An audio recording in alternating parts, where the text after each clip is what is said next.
Hey everybody, this is Charles Raether again. Welcome to our second episode in our E-2 series. And as I said, if you do a good job of listening to all this and you learn everything very well, you might even have a job offer of employment at our company. Jokes aside, I think nonetheless that this is a very helpful series to learn all the ins and outs about the E-2 and find out if it's a good fit for you. So let's dive right into it. Today in this episode, I wanted to talk about the money aspect, right? Money's, we got to talk about money, have the talk, right? So like I said in the first episode, and you probably know, you have to invest about $100,000. Could be a little bit less. We don't recommend too much less. Below $80,000 is kind of pushing it. But let's, for ease of calculations purposes, let's say you're investing $100,000. So what do? Right? I mean, people say, okay, I got $100,000. What do you mean invest it? What does that mean, Charles? So let's kind of work through the process from start to finish. So you retained your attorneys, hopefully yours truly, and we're starting to work on your E-2. What's the first process? First, you have to have a company. So if you don't have a company in the US, we can help you open it. We can open the company for you. We can get the tax ID. You don't even have to be here in the US. Once you have that company, you're going to have to get a bank account. Now, to get the bank account, the banks have been getting a lot stricter here in the US in 2025. I don't know what's going on, but they used to be a lot more liberal. But now they're requiring more documentation from people, proof of addresses, other things where in the past it would be a lot easier. Anyway, it's very doable for you to open a US bank account for your US company, but you will almost certainly have to come here in person to go to the bank branch and open it physically in the name of your company. So let's say you've opened that bank account. What's the next thing you have to do? The next thing you have to fund your company, right? You can't operate a business without any money. How does that money have to come in? Ideally, it's going to come in from your personal bank accounts. Either one of the two spouses, right, is going to wire the money in directly. Now, if you're borrowing the money from a third party, for example, theoretically, it could come from that third party. Let's say you've got a rich uncle and he's going to lend you $100,000. He could put that money directly into the bank account, but we try to avoid that, just to avoid questions and make it simple. It's always better if the investor, him or herself, from his personal account, deposits it into the US company account. If you're getting a HELOC, for example, as a source of funds, to take that HELOC, you get the money, you draw it from the bank, put it in your personal account overseas, and then you send it over to the US. So let's say you have $100,000 now in your US bank account. What do you do with it? Can we file for the E-2? Short answer is no. There's a number of things you're going to have to do. First of all, you've got to, well, obviously you have a business here in the US. You've got to get all the local licenses done and permits required. So if you've got a cafe, you've got to be able to show that you have the local, approval from the local health department, and you can run a cafe. And if you have a liquor license, you've got that and all these other things. You've got to make sure you're in compliance with all the local requirements to have, a business and run a business. In addition, got that money there. What do you do with the money, right? The money's there and clients say, okay, Charles, what do I do with it now?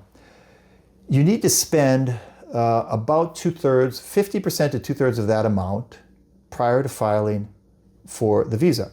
So in the case of a $100,000 investment, we'd say roughly about $60,000, $65,000. You will need to spend it prior to filing. So how do I spend the money? Well, your company needs to buy equipment. Maybe it needs to buy inventory. It's selling products. You can buy $30,000 worth of inventory. That counts too. Let's say you got to hire a marketing company. You pay them.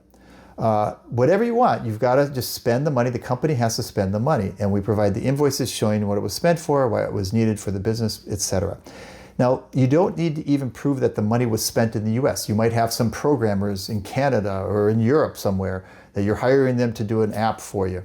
You can pay them, and that's an expense. So again, you don't have to spend it necessarily here in the US or pay somebody in the US.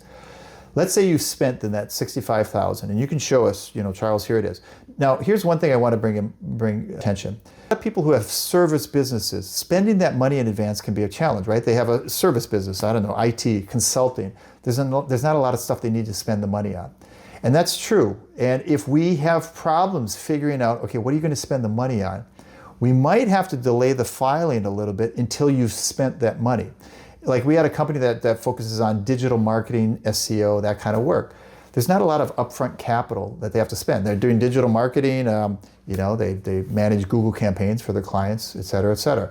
But they would have expenditures, for example, going to events, conventions, maybe meeting up with clients, expenses they had to pay for. And we had to delay the filing with that particular client maybe by 6 or 9 months because it took them that much time to spend the $60,000 or $65,000.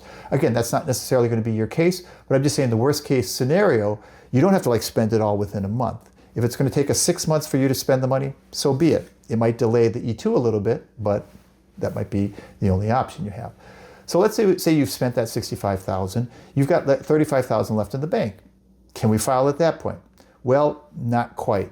We have to show that the remaining money that you invested, to show that it's been committed.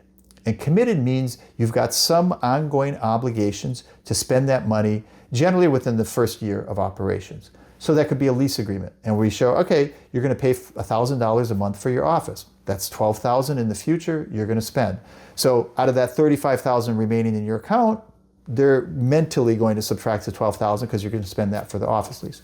Let's say you hired an employee.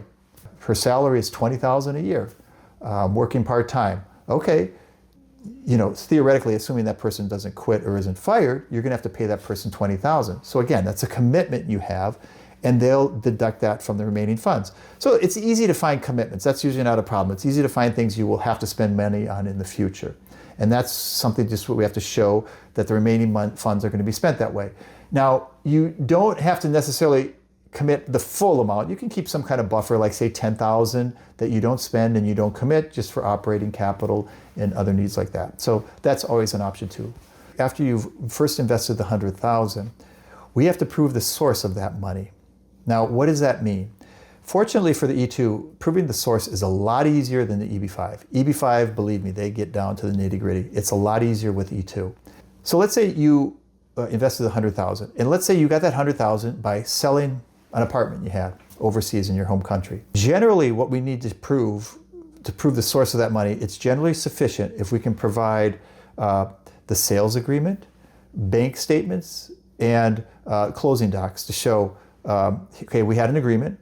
I signed an agreement to sell my apartment for $300,000. Here are the closing docs showing that the transaction was consummated. It actually went forward. Here are my bank statements that show the money coming in from the seller, or maybe from the attorney or notary, depending on what country you're from, showing that, okay, I sold my apartment for $300,000. Here's $300,000 coming into my bank account. And then we show from that bank account, you wired, let's say, $100,000 into your U.S. company account.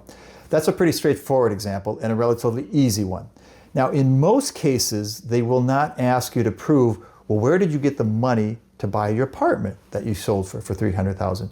But you might need to prove that. So we always warn clients about this. It's a very discretionary and subjective standard by which the government wants to go back multiple layers to prove the source of funds. But I'd have to say, in the vast, vast majority of the cases, 90% or more, it's very unlikely they're going to go beyond that first level of proof. So I sold my apartment, here's the money coming in, went to my company, boom, you're done. Complications can arise if you have multiple sources of money, if you have people lending you money, because then we're going to have to show where did that person get the money from. So, and we do that quite often. We might have relatives or friends lending or gifting the money to the applicant. But that giftor or lendor needs to show how he or she earned the money in order to give it to the applicant. And it just depends on that person. Are they comfortable providing bank statements and other information to show how they earned that money? Another popular source of money is bank lending or bank crediting, getting a loan from a bank. Very often people do HELOCs, especially with a lot of our Canadian clients. Real estate has appreciated significantly there over the last couple of years. So clients will often just get a HELOC. They don't even have to sell their house. They get a HELOC, a line of credit, and then they invest that money in the U.S. So that's a very popular model, very proven model, and very easy to do. They generally do not ask any more details besides, here's the HELOC, it's secured by my home, that's it. Now, let's talk about the good side of the money, income, right? So hopefully your business is going to make money. One question that comes up a lot of times is how much money do we have to earn? How much income do we have to show on an ongoing basis? If it's a new company, we have to prepare a business plan. If it's a company that you're buying in the US that's been operating more than a year, no business plan is required. Let's assume you got to do a business plan. In one way that's easy, one way it's a little bit more difficult. It's easier in the sense that we can play with the numbers, right? We can present the most advantageous scenarios financially that would present you and your business in the best possible light.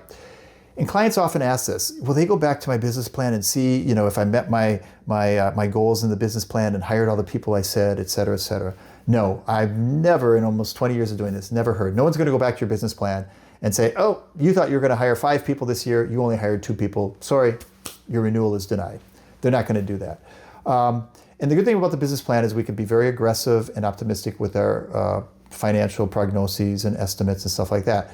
You want to show that the business is going to be generating positive cash flow, I would say, by year 2, year 3 at the worst. They understand year 1, you might be losing money, right? Just with all the startup costs. But I would say by year 2 or 3, you want to be showing actual income. Now, clients sometimes ask, do I have to every year prove how much I'm making in order to keep my E-2? No, you don't. You don't have to prove anything until you need to renew your status. So whether you're renewing your status here after 2 years, or let's say you have to go to the embassy to get a new visa, at that point, whenever you're getting a renewal or an extension, that's when you kind of have to report back to the government to say, hey, this is how we're doing financially, this is what we've earned, et cetera.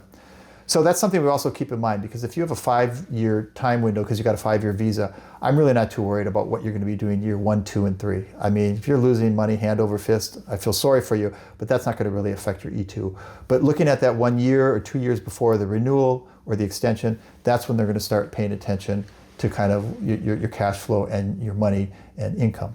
Now, how much money is enough? Well, it really depends. I would say on average, sometimes they look at the size of your family and they say, wait a second, if this is your only source of income and you're only making $30,000 in net profit a year and you have a family of 4, there's no way you're going to survive on that. Now, if we can explain that the client has other alternative sources of income, maybe the spouse is working, maybe they have savings, that always helps things. But in a nutshell, I would say at a minimum, you probably got to show net profit annually of about $35,000, $40,000, I would say. Again, that doesn't have to be in the first year, but by the time you're getting close to renewal, yeah, you'd want to have at least $35,000, $40,000 in net profits. Whether you're drawing a salary or not, that's another issue. If you're drawing a salary from your company, and let's say that salary is $100,000, yeah, there's not as much of a need to show $35,000, $40,000 in income. If your income is, minimal, $10,000, $15,000, that's fine because they can see that large salary you're drawing. If you're not taking a salary, then yes, that number needs to be at least $35,000, $40,000, possibly more depending on your situation, the size of your family, and other factors. So again, a lot depends on the individual situation and some other items like that. I think that covers most of the issues that relate to the money. And so on that happy note, we will end this session and we'll have a final conclusive third session where we'll talk about other things such as timing, what happens if my business fails, transitions to other visas, and how that all works in. So if this was helpful, please stay around and click on the next link in order to view the third lesson where we're going to have a wrap-up session about everything related to the E-2.